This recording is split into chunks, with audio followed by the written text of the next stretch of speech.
The massive space station called Nexus Prime floated silently in the darkness between three suns. It was bigger than most cities on Earth and home to millions of alien beings from across the galaxy. Bright lights twinkled through its transparent walls like stars captured in glass. Ships of every shape and size docked at its many ports, bringing traders, diplomats, and travelers from worlds Dayho could barely imagine. Dayho pushed his cleaning cart down the long hallway that led to the Imperial Palace section. His blue maintenance uniform was simple and clean, but showed signs of wear from months of hard work. The fabric had faded in places and the sleeves were rolled up to his elbows. He was 34 years old, with short black hair and tired eyes that still held kindness, despite the long hours he worked every day. The hallway stretched ahead of him like a tunnel made of polished metal and glowing panels. Other workers moved past him carrying tools and supplies. Most ignored him completely. To them, he was just another human doing the jobs that nobody else wanted to do. There were only 42 humans on the entire station, and they all worked in cleaning, food service, or basic maintenance. Dayho had been on Nexus Prime for 8 months now. He had come here looking for better work than what he could find on Earth. His family needed money, and jobs in space paid more than anything back home.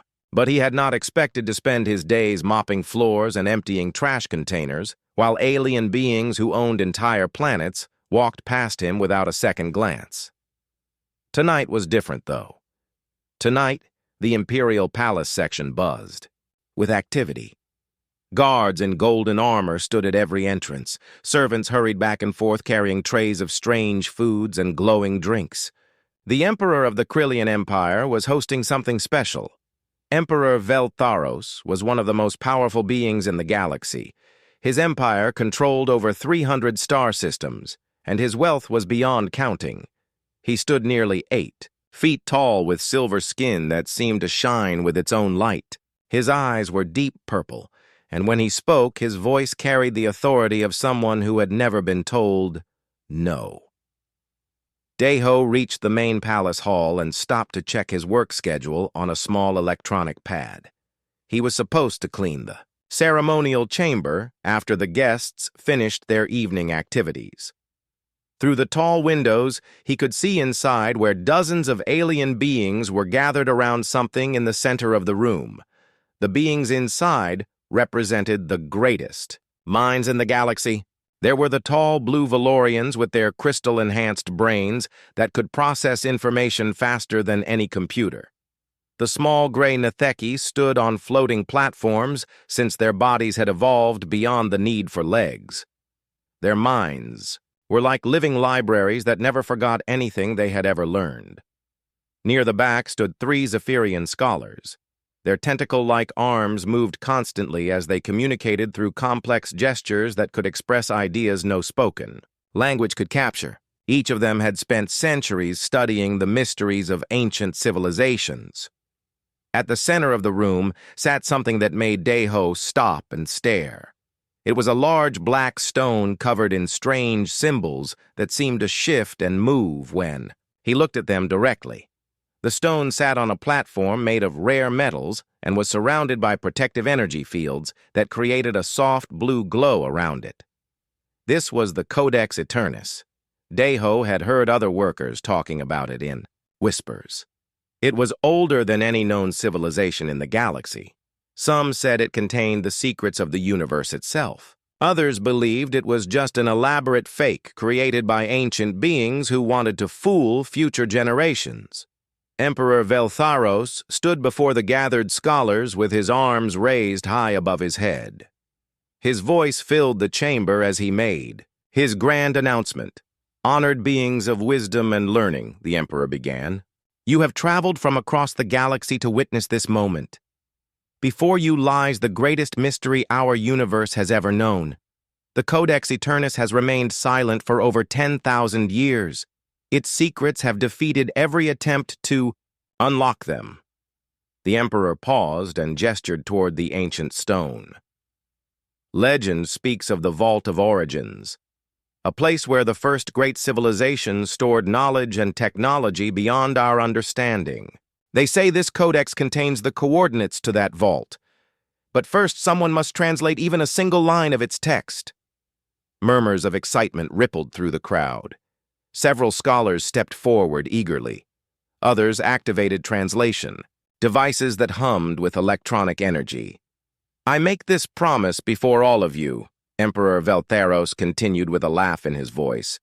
"Whoever can translate even one line of this ancient script shall have all the gold in my treasury. Every coin, every bar, every precious gem, all of it will belong to them." The crowd gasped at the magnitude of the offer. The Emperor's treasury was legendary.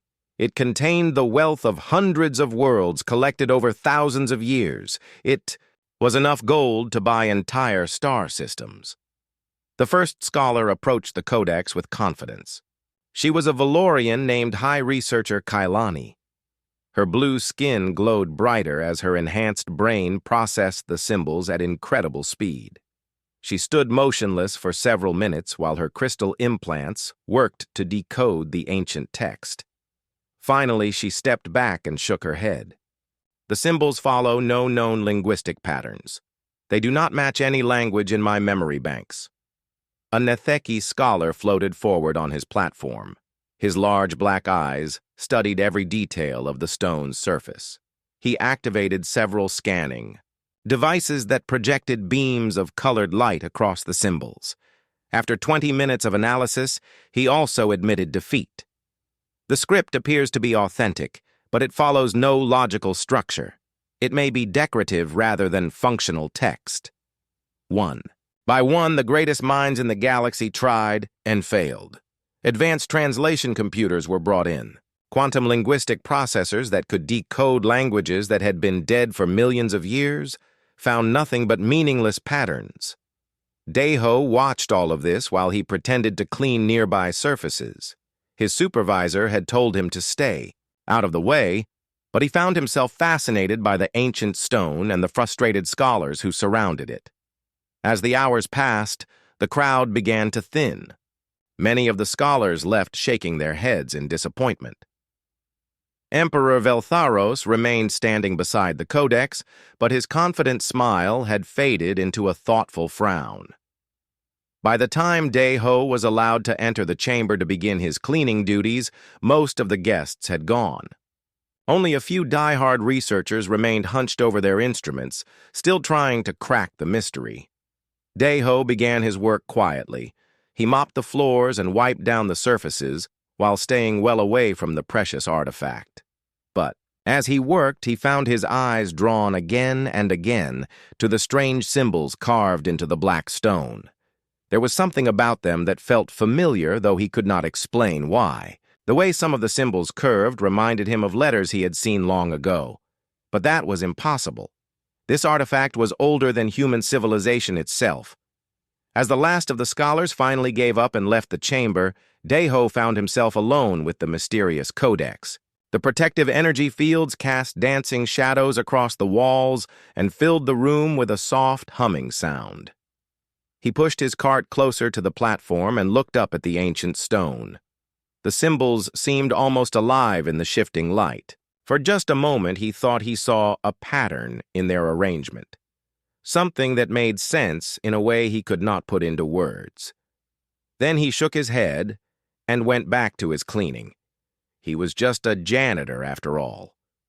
What could he possibly see that the galaxy's greatest minds had missed? The cleaning shift continued through the long night hours. Deho worked methodically through the ceremonial chamber, wiping down every surface until it gleamed under the artificial lights. The protective energy fields around the Codex Eternus hummed softly in the background, creating a peaceful rhythm that helped him focus on his tasks. But his eyes kept returning to the ancient stone. Each time he glanced at it, he noticed something new. The symbols were not randomly placed, as the scholars had assumed. There was a subtle organization to them that reminded him of something from his childhood on Earth. His grandmother Sunja had lived with his family when he was young. She had been a teacher before she retired, and she loved sharing stories about Korean history and culture. On quiet evenings, she would show him books filled with old writing systems. She taught him about Hanja characters and how they had changed over thousands of years. "Writing is alive, Daiho," she would say, while tracing ancient symbols with her finger. "It grows and changes just like people do. The same idea can be written many different ways depending on when and where it was created."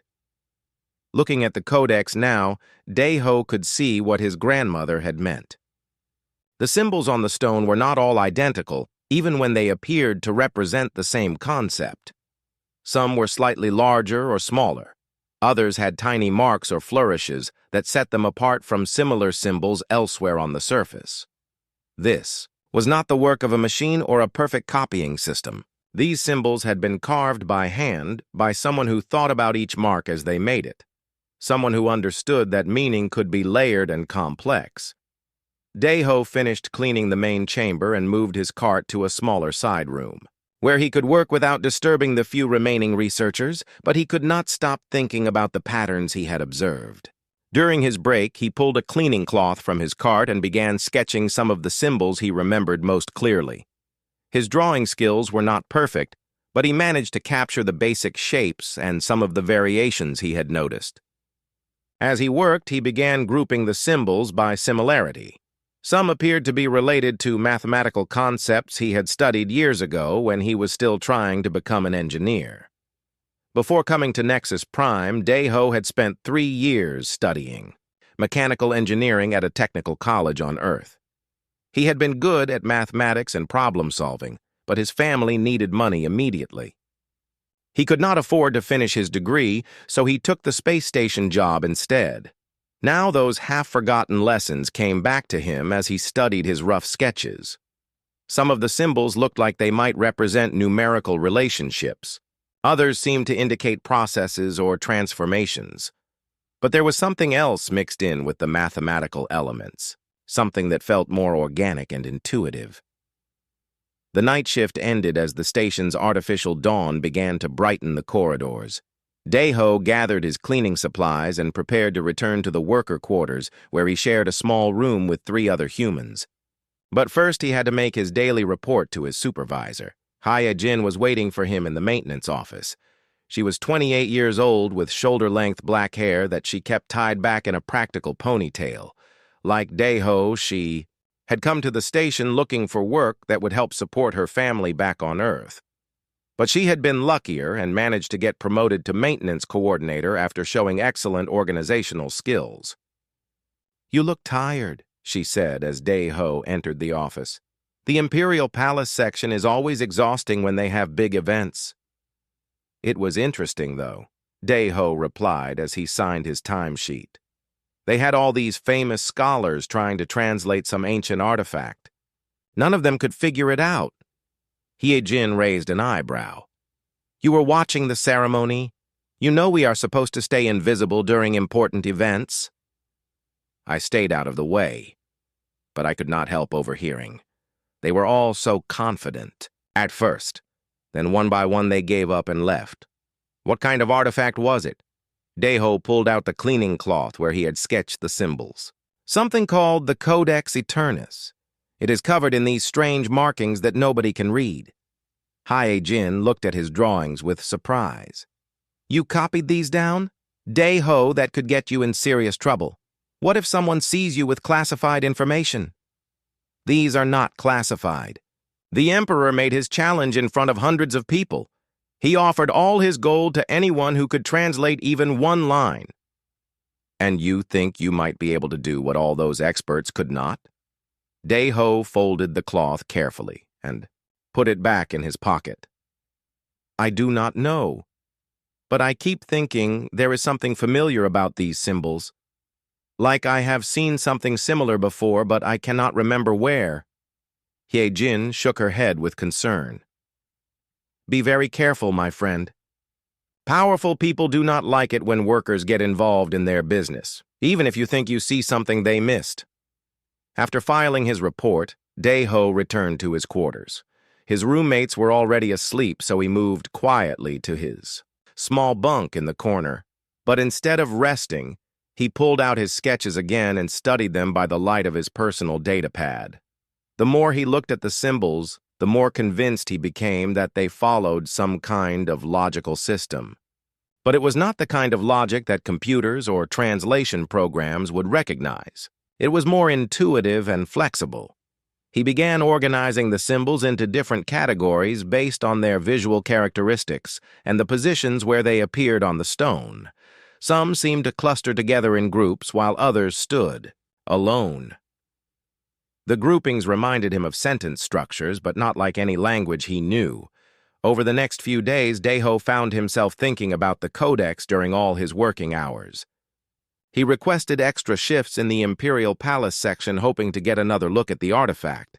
When that was not possible, he spent his free time researching human linguistic development using the station's basic computer terminals. What he found fascinated him. Human languages had developed differently from most other species in the galaxy. While other civilizations had created highly logical and structured communication systems, humans had evolved languages that mixed logic with emotion, metaphor, and cultural context. Human writing systems were especially complex. They combined visual symbols with abstract concepts in ways that required intuitive understanding rather than just mechanical translation. A single symbol could have multiple meanings depending on the context and the reader's cultural background. This gave Daiho an idea. What if the Codex Eternus was not written in any single language at all? What if it was designed to be understood through a combination of logical analysis and intuitive pattern recognition? What if whoever created it had thought more like humans than like the highly specialized alien minds that had tried to decode it? The idea seemed impossible. The Codex was thousands of years older than human civilization. But the more Daiho thought about it, the more sense it made. Maybe the ancient beings who created the artifact had faced similar challenges to early humans. Maybe they had developed similar solutions. He began making more detailed notes about the symbol patterns and their possible meanings. He cross-referenced them with mathematical concepts, linguistic structures, and even artistic design principles. Slowly, a picture began to emerge. The Codex was not just a message or a map. It was something much more complex and ambitious. It was an attempt to encode not just information, but the actual thought processes needed to understand and use that information. It was a way of teaching someone how to think about problems, rather than just giving them answers. But to prove his theory, Daiho would need to get much closer to the actual artifact. He would need to study it in detail and test his ideas against the real symbols rather than his imperfect sketches. That meant finding a way to access the ceremonial chamber when it was not filled with scholars and guards. It meant risking his job and possibly his freedom if he was caught. But the mystery had become too important to ignore. Somewhere in those ancient symbols was a message that had waited 10,000 years for someone to understand it. Someone who thought about problems the way humans did. Someone exactly like him. 3 days passed before Daiho found his opportunity.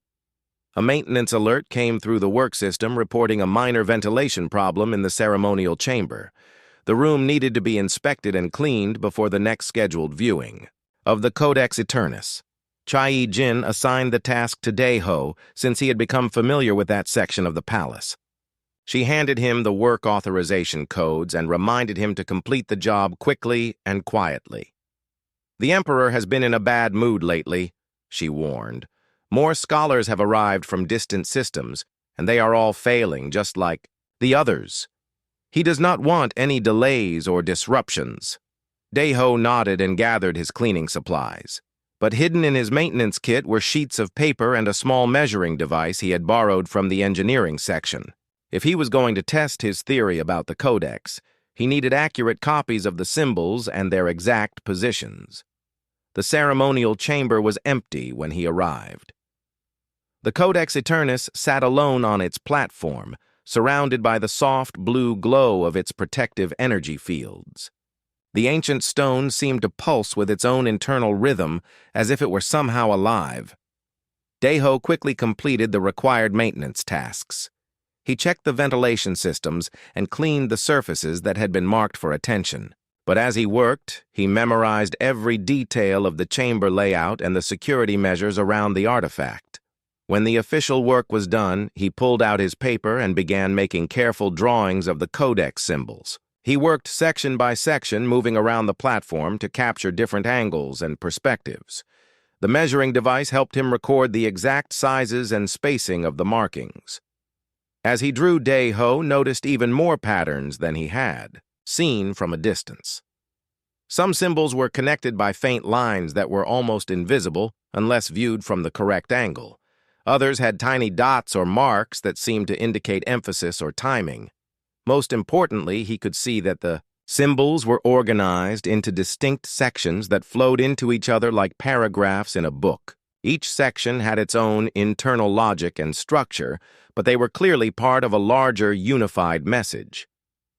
After 2 hours of careful work, Dae-ho had filled over 20 sheets of paper with detailed drawings and notes. He rolled them up carefully and hid them inside his cleaning equipment before leaving the chamber. That night in his quarters, he spread the papers across his small desk and began the real work. Using his knowledge of mathematics, linguistics, and pattern recognition, he started looking for the key that would unlock the codex's meaning. The breakthrough came when he stopped trying to translate individual symbols and started looking at the relationships between them. The codex was not written like a normal text that moved from left to right or top to bottom. Instead, it was organized like a complex diagram where meaning emerged from the connections between different elements. It reminded him of the way his grandmother had taught him to read poetry. She had shown him that poems were not just collections of words, but patterns of meaning that created emotional and intellectual responses in the reader. The same words could have different meanings depending on how they were arranged and emphasized. The Codex Eternus worked the same way. The symbols were not just representing objects or concepts. They were encoding the mental processes needed to understand those concepts. It was a way of teaching someone how to think about complex problems rather than just giving them information. Over the next few days, Dae-ho tested his theory by trying to decode small sections of the text. He started with what appeared to be the simplest passages and worked his way toward more complex areas. Slowly, the meaning began to emerge. The first section he successfully translated was a kind of introduction or greeting. It said something like, "To those who seek with open minds, we offer the gift of understanding. Knowledge shared grows stronger, while wisdom hoarded fades away." The second section was more technical. It described methods for combining different types of thinking to solve problems that could not be handled by any single approach. Logic had to be balanced with intuition. Analysis had to be combined with creativity. Individual insight had to be tested through group discussion. But Dae-ho realized that simply understanding the words was not enough.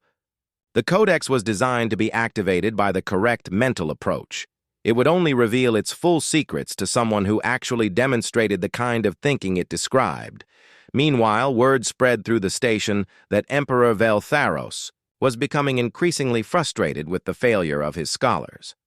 More experts arrived every day bringing new theories and advanced equipment, but none of them could make any progress with the ancient text. Dr. Yeon-su was among the latest arrivals. She was a human xenopsychologist who specialized in studying how different species thought and communicated. She had come to the station hoping to observe the translation attempts and learn something about alien cognitive processes. Unlike the other scholars, Dr. Yeon-su was immediately interested in the human perspective on the problem. She had heard that there were human workers on the station, and she wanted to interview them about their observations. Through the human worker network, she learned about Dae-ho and his interest in the codex. She arranged to meet him during his break period in one of the station's common areas. "I understand you have been studying the Codex Eternus," she said after introducing herself. "That is very unusual for someone in your position. What made you interested in it?" Daeho was nervous about talking to such an important person, but Dr. Yeon-soo had a kind manner that put him at ease. He explained his observations about the symbol patterns and his theory that the codex required a different kind of thinking than traditional translation methods. "Show me what you have discovered," she said. Daeho pulled out his carefully hidden papers and showed her his drawings and notes. Dr. Yeon-soo studied them with growing excitement. "This is remarkable work," she said. "You have identified patterns that none of the other scholars mentioned in their reports. How did you develop this approach?" "I think it comes from being human," Daeho replied. "We learn to combine different ways of thinking because we have to. Other species seem to be much more specialized in how they process information." Dr. Yeon-soo nodded thoughtfully. "That is a very insightful observation. Human cognition did develop along different lines than most other species. We had to be generalists and problem solvers because we did not have natural advantages like enhanced memory or computational speed. Do you think that might be what the Codex needs?" Daeho asked. "Someone who thinks like a human rather than like a specialist?" "It is possible. But to test that theory, you would need access to the actual artifact, and that would require permission from Emperor Veltharos himself." Daeho felt his heart sink. There was no way a janitor could get an audience with the most powerful being in the galaxy. He would never have the chance to prove his theory or help solve the mystery. But Dr. Yeon-soo was thinking about the political implications of the situation.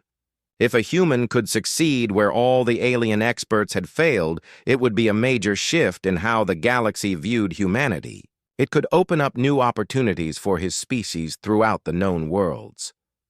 "There might be a way," she said carefully, "but it would be very risky for you. If you are wrong, you could face serious consequences for wasting the Emperor's time." "What kind of way?" "The Emperor holds public sessions where citizens can present petitions or requests. It is mostly ceremonial, but occasionally he does grant unusual requests if they interest him enough." Daeho considered this possibility. It would mean exposing himself and his theory to public scrutiny. If he failed, he would become a laughingstock throughout the galaxy. But if he succeeded, he might help unlock one of the universe's greatest mysteries. "When is the next public session?" he asked. "Tomorrow evening. But you should think carefully before making this decision. Once you make your request public, there will be no way to take it back." That night, Daeho lay awake, staring at the ceiling of his quarters. His roommates slept peacefully around him, but his mind was racing with possibilities and fears. In just a few hours, he would have to decide whether to risk everything on his untested theory about the ancient codex. But deep down, he already knew what he would do. The mystery had become too important to abandon. And somewhere in those ancient symbols was a message that had waited 10,000 years for someone to understand it. Someone who thought about problems the way humans did. Someone exactly like him. The Imperial Audience Hall was filled to capacity with beings from across the galaxy. Representatives from dozens of species had come to witness the public session where Emperor Veltharos would hear petitions and requests from common citizens. The massive chamber buzzed with conversation in hundreds of different languages. Daeho stood in the long line of petitioners wearing his cleanest maintenance uniform.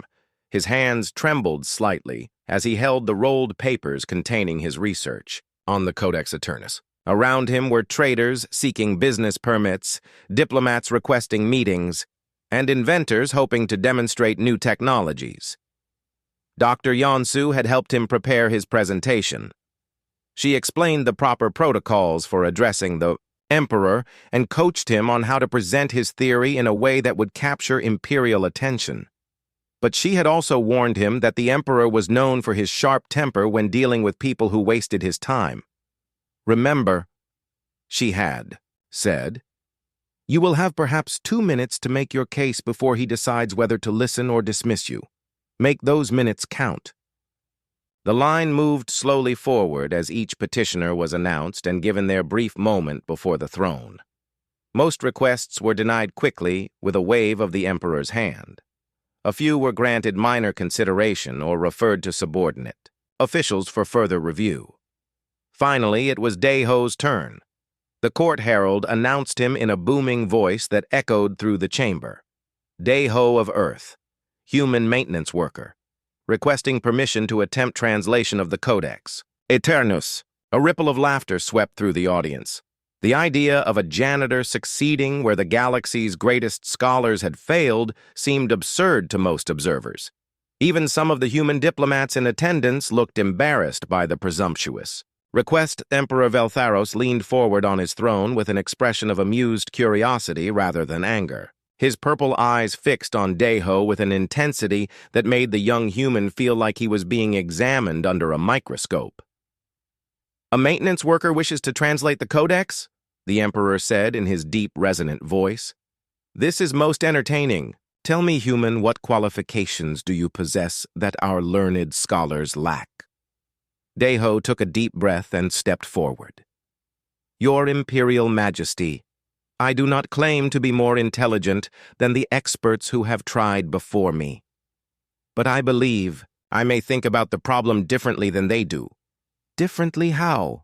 "I believe the Codex Eternus is not written in any traditional language. Instead, it encodes thought processes themselves. The ancient beings who created it designed it to be understood through a combination of logical analysis and intuitive pattern recognition, the kind of thinking that humans developed during our evolution." The Emperor's expression shifted from amusement to genuine interest. "You speak of cognitive approaches rather than linguistic translation. Explain this theory in more detail." Daiho unrolled his papers and held up his detailed drawings of the Codex symbols. "The markings on the stone are not randomly placed, Your Majesty. They follow organizational patterns similar to human writing systems that combine multiple layers of meaning. But more than that, they appear to be instructions for how to think about complex problems rather than just information about specific topics." The crowd had grown quiet as Daiho spoke. Even the scholars who had failed in their own translation attempts listened with growing attention to his explanation. Furthermore, Daiho continued, the symbols show variations and irregularities that suggest they were created by beings who thought about problems the way humans do. They combined logical analysis with emotional understanding and individual insight with group collaboration. Emperor Veltharos studied the drawings that Daiho held up for inspection. The detailed sketches showed patterns and connections that had not been mentioned in any of the official scholarly reports. "These observations are intriguing," the Emperor admitted. "But observation is not translation. Can you actually read any portion of this ancient text?" This was the moment Daiho had prepared for. "I believe I can, Your Majesty, but the Codex will only respond to the correct mental approach. It must be activated by actually demonstrating the kind of thinking it describes, rather than just analyzing it from the outside." "Very well, then," the Emperor said with a slight smile. "You have my permission to make the attempt. But I warn you, human, that if you fail to produce results, your presumption will not be forgiven." The crowd murmured with excitement as Emperor Veltharos led the way to the ceremonial chamber where the Codex Eternus waited. Hundreds of observers followed, including all the scholars who had previously attempted the translation and failed. The ancient stone sat on its platform exactly as Daiho had last seen it. But now, with so many important beings watching his every move, the artifact seemed even more intimidating than before. The protective energy fields cast their blue glow across the expectant faces of the crowd. "Proceed!" Emperor Veltharos commanded. Daiho approached the codex slowly. Instead of trying to read the symbols like words on a page, he let his mind absorb the overall pattern and structure of the text. He focused on the relationships between different sections and the way meaning flowed from one area to another. Then, he began to speak, not translating individual symbols, but expressing the thought processes that the ancient text was designed to activate. The builders of this message understood that knowledge without wisdom leads to destruction, he said. They knew that the greatest discoveries come not from individual brilliance, but from minds working together across their differences. They created this codex as a test to find beings who had learned to think collaboratively rather than competitively. As Deho spoke, something extraordinary happened. The Codex Eternus began to respond to his words. The carved symbols started to glow with their own internal light, growing brighter as he continued his translation. The Ancient Ones faced the same choice that confronts every developing civilization, Deho continued, while the crowd watched in amazement. They could use their knowledge to dominate others, or they could share it to lift up all life in the universe. They chose to share. But they knew that their gift could only be received by those who had developed the wisdom to use it properly. The glow from the codex had spread to fill the entire chamber with warm, golden light. The symbols on the stone surface were now clearly visible and seemed to pulse in rhythm with Deho's words. "The first lesson they offer is this," he said, reading directly from the glowing text. "Knowledge shared multiplies, while wisdom hoarded diminishes. The greatest treasure is not what you possess, but what you enable others to become." The chamber fell completely silent as the implications of Deho's translation sank in. He had not just read the ancient text. He had activated it in a way that none of the other scholars had managed to achieve. Dr. Yonsu stepped forward from the crowd with tears in her eyes. "Do you understand what this means?" she said to the assembled observers. "The Codex is not just a message. It is a test of cognitive development. The ancient civilization was looking for species that had evolved collaborative intelligence rather than competitive specialization." Emperor Veltharos stared at the glowing artifact with a mixture of wonder and respect. His initial amusement at the presumptuous human janitor had transformed into genuine admiration for the breakthrough that had just occurred. "Continue the translation," he commanded. "What else does this ancient text reveal?" Deho turned back to the codex, which was now responding eagerly to his mental approach. The golden glow had revealed additional text that had been invisible before. Symbols and passages that could only be seen when the artifact was properly activated. "The second lesson speaks of the location you seek, Your Majesty," he said. "The Vault of Origins is not hidden by distance or physical barriers. It is protected by requirements of understanding. Only those who demonstrate collaborative wisdom will be permitted to enter." "Where is this vault?" the Emperor demanded. Deho studied the newly revealed symbols carefully. The location was encoded not as star charts or navigation coordinates, but as a series of cognitive challenges that would guide worthy seekers to their destination. "The path to the vault begins here," he said, "but it can only be completed by beings working together across their species' boundaries. No single individual or civilization can reach it alone. That is the ultimate test the Ancient Ones designed." The revelation sent shockwaves through the assembled crowd. The greatest treasure in the galaxy could only be claimed through cooperation rather than conquest. It was a concept that challenged everything the competitive galactic civilizations believed about power and achievement. But Emperor Veltharos had not built his empire by backing down from challenges.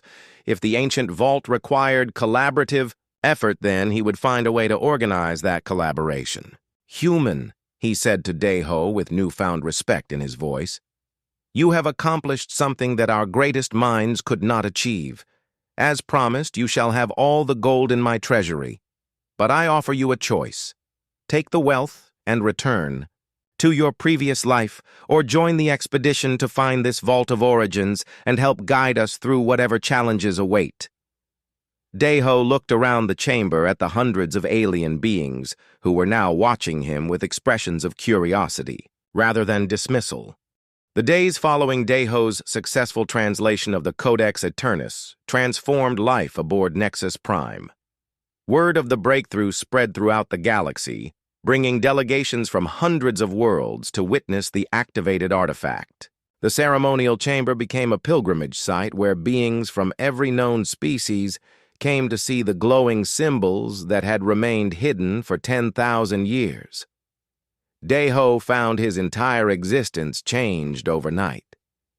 The simple maintenance worker who had pushed a cleaning cart through the station corridors was now housed in luxury quarters befitting an honored guest of the emperor. Servants attended to his needs, and scholars sought his opinions on matters of galactic importance.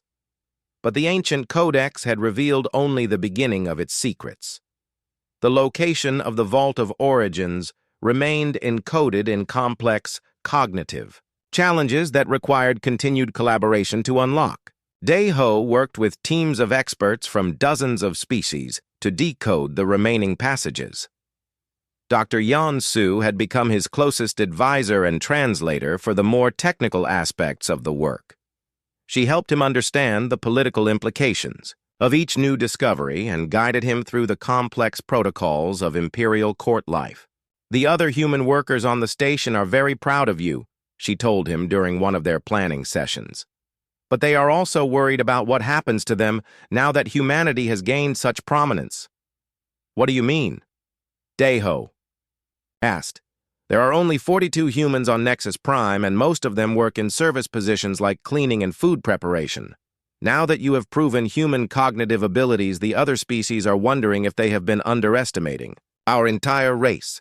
This concern proved to be well-founded. Over the following weeks, requests began arriving from various galactic governments asking for human consultants and advisors. Universities offered research positions to any humans with advanced degrees.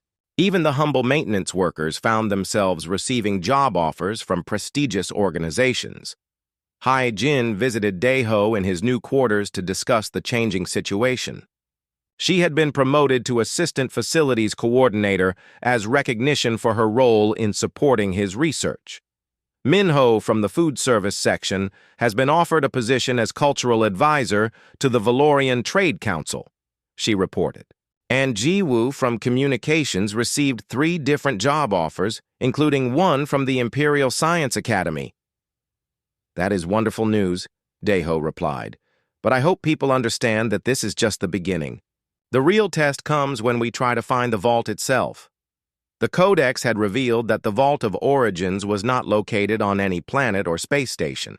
Instead, it existed in a region of space where the normal laws of physics were altered by ancient technology. The vault could only be accessed by beings who demonstrated the collaborative thinking that its builders had valued above all else. Working with the activated Codex, Daeho and his team of scholars gradually decoded the navigation requirements. The vault was located at the intersection of 3 stellar phenomena that created a unique spatial distortion, but reaching it required more than just flying to the correct coordinates. The ancient builders created a series of tests, Daeho explained to Emperor Veltharos during one of their regular briefings. Each test requires different species to work together using their unique cognitive strengths. No single race can complete the challenges alone. "What kinds of tests?" the Emperor asked. "The first challenge requires mathematical precision combined with intuitive pattern recognition. The Valorians can handle the computational aspects, but humans need to provide the intuitive insights.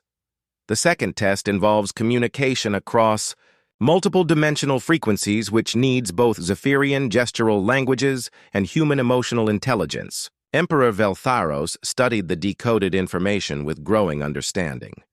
The ancient civilization was more sophisticated than we imagined. They did not just hide their vault behind physical barriers.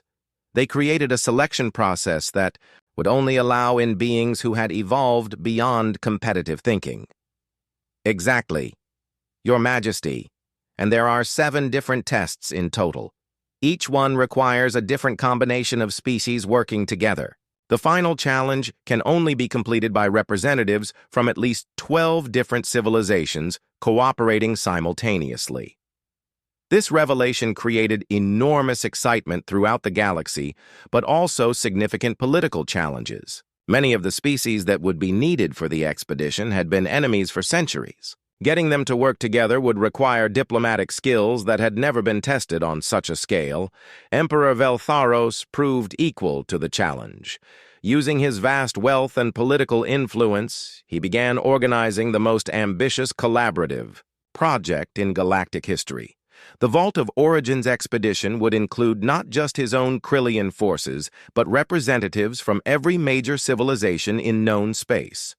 The preparation took months of careful planning. Ships had to be modified to accommodate the different environmental needs of participating species. Translation systems were upgraded to handle the complex multi-species communication requirements. Most challenging of all teams of beings who had never worked together before had to learn to trust each other completely. Deho found himself at the center of all these preparations. As the only being who could fully interpret the Codex's instructions, he became the expedition's chief navigator and test coordinator.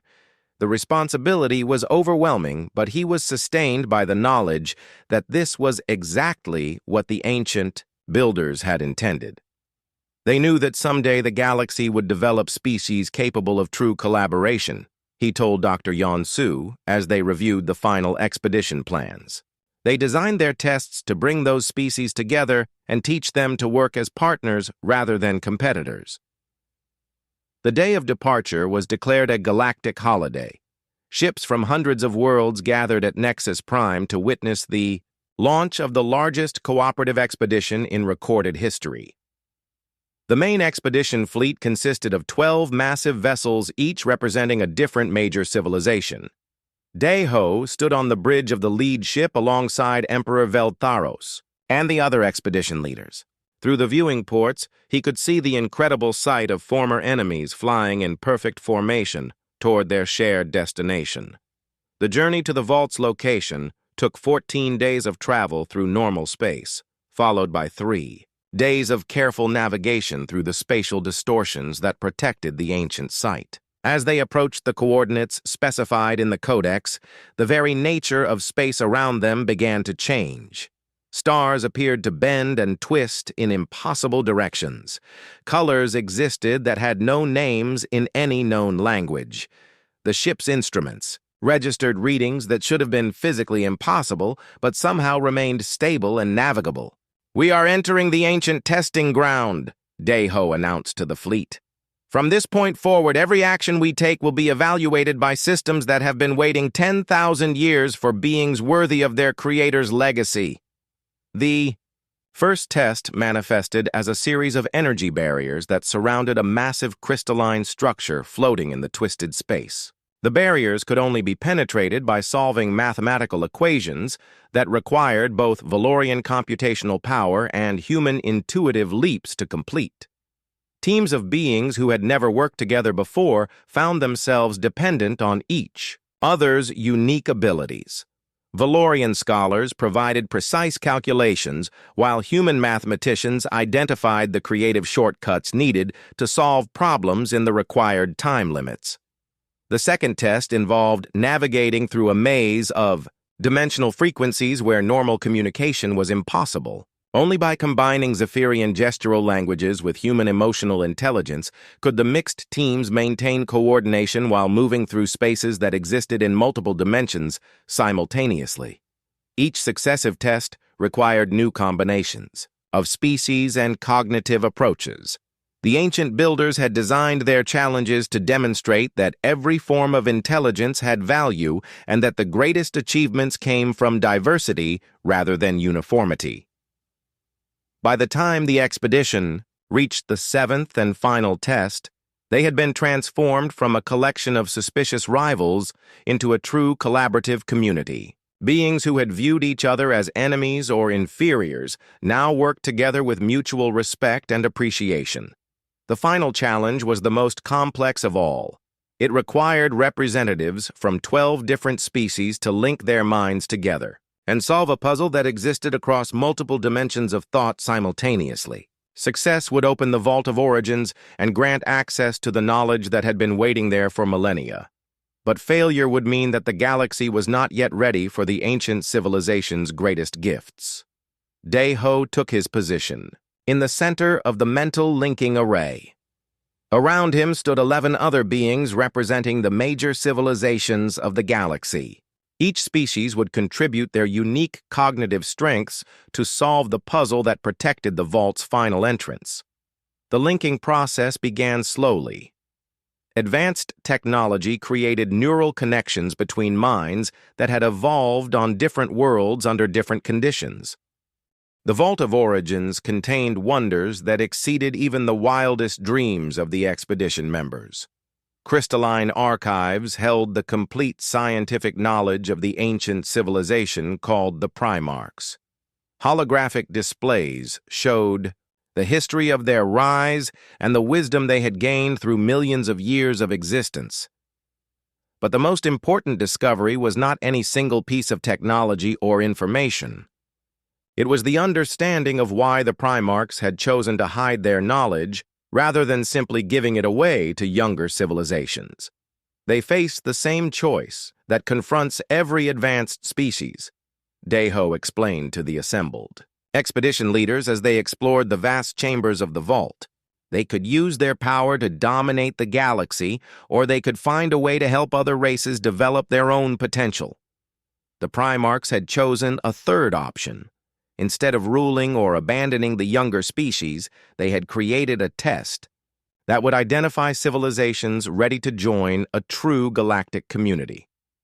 The Vault of Origins was not just a treasure house, but a graduation ceremony for species that had learned to work together. Emperor Veltharos studied the holographic records with fascination and growing humility. The images showed how the Primarchs had struggled with the same problems of war, competition, and resource scarcity that plagued the current galaxy. Their solution had been to develop collaborative intelligence as a survival strategy. They discovered that civilizations which learned to cooperate lasted longer and achieved more than those which focused on individual advancement, the Emperor observed. But cooperation had to be chosen freely. It could not be imposed by force or manipulation. This understanding transformed the entire expedition. The beings who had come seeking ancient weapons or unlimited wealth instead found something far more valuable. They found a new way of thinking about their relationships with other species and other worlds. The vault contained tools and technologies that could solve many of the galaxy's current problems. Advanced energy systems that could provide unlimited clean power. Medical knowledge that could eliminate disease and extend lifespans. Agricultural techniques that could feed entire star systems without depleting natural resources. But all of these gifts came with the same requirement that had protected the vault itself. They would only work when used by civilizations committed to sharing their benefits rather than hoarding them for competitive advantage. Deho found himself appointed as the first director of collaborative sciences for the new alliance that emerged from the expedition. His role was to help different species learn to work together effectively while maintaining their unique cultural identities and cognitive strengths. The position required him to travel throughout the galaxy, establishing research, centers, and training programs. But his base of operations remained on Nexus Prime, which had been transformed into the headquarters of the Galactic Cooperation Council. The ceremonial chamber where the Codex Eternus still glowed with activated symbols became a meeting place for representatives from hundreds of worlds. Beings who had never spoken to each other before learned to combine their different perspectives on shared challenges. Minho was appointed as Cultural Integration Coordinator. His experience in food service had taught him how to accommodate the dietary needs and social customs of many different species. Now he helped design living spaces and social protocols that allowed diverse beings to work together comfortably. Ji Wu became the Director of Multi-Species Communication. Her background in communications technology, combined with her natural talent for languages, made her perfect for developing new translation systems that could handle the complex nuances of interspecies dialogue. Yi Jin was promoted to Station Operations Manager for the entire Nexus Prime facility. Her organizational skills that had been developed managing maintenance schedules were now applied to coordinating the activities of thousands of beings from across the galaxy. Dr. Yan Su established the Institute for Cognitive Diversity, where researchers studied how different forms of intelligence could be combined to solve problems that no single species could handle alone. Her work became the foundation for new educational programs that taught collaborative thinking skills.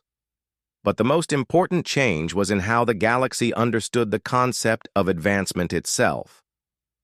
Instead of measuring progress by military, power, or technological superiority, civilizations began to evaluate themselves by their ability to work effectively with others. Trade relationships became partnerships focused on mutual benefit rather than competitive advantage. Scientific research became collaborative with teams that included multiple species working on shared projects. Even conflicts were resolved through negotiation processes that sought solutions benefiting all parties involved. The transformation was not immediate or universal. Many civilizations remained suspicious of the new collaborative approach. Some continued to pursue traditional competitive strategies, hoping to gain advantages over their more cooperative neighbors. But gradually, the benefits of the new model became undeniable. Worlds that joined the Galactic Cooperation Council achieved higher standards of living, more stable governments, and greater scientific advancement than those that remained isolated. Emperor Veltharos became one of the most vocal advocates for the collaborative approach. His vast empire was reorganized from a hierarchical system of domination into a voluntary association of worlds that chose to work together for mutual benefit. The ancient Primarchs taught us that true strength comes not from the power to compel others, but from the ability to inspire them, he declared during the first annual assembly of cooperative worlds. A civilization that lifts up its neighbors lifts up itself as well. The assembly was held in the Great Hall of Nexus Prime, with representatives from over 300 worlds in attendance.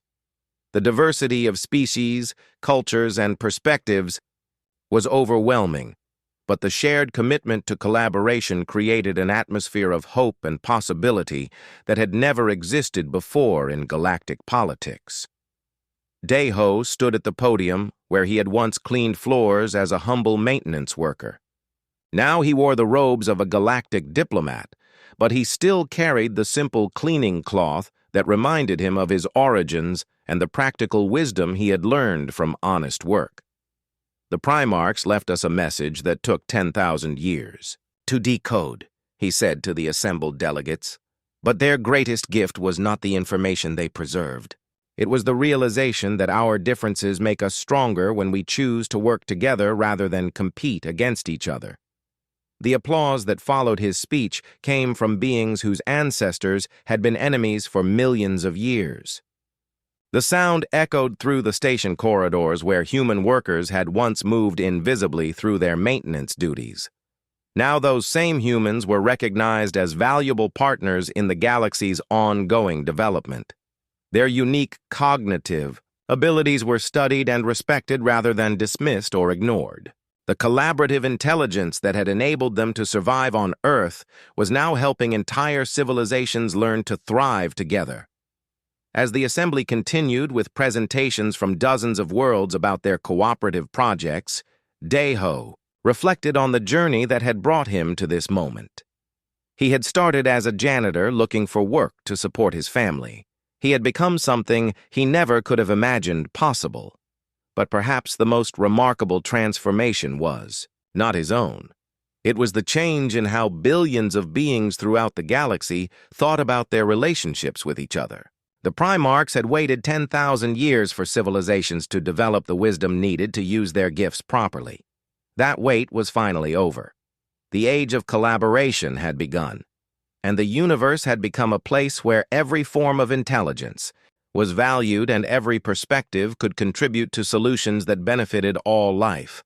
The cleaning cloth in Deho's pocket served as a reminder that great discoveries could come from the most unexpected places, and that sometimes the most important job in the galaxy was simply helping others see possibilities they had never noticed before. The ancient Primarchs would have been proud.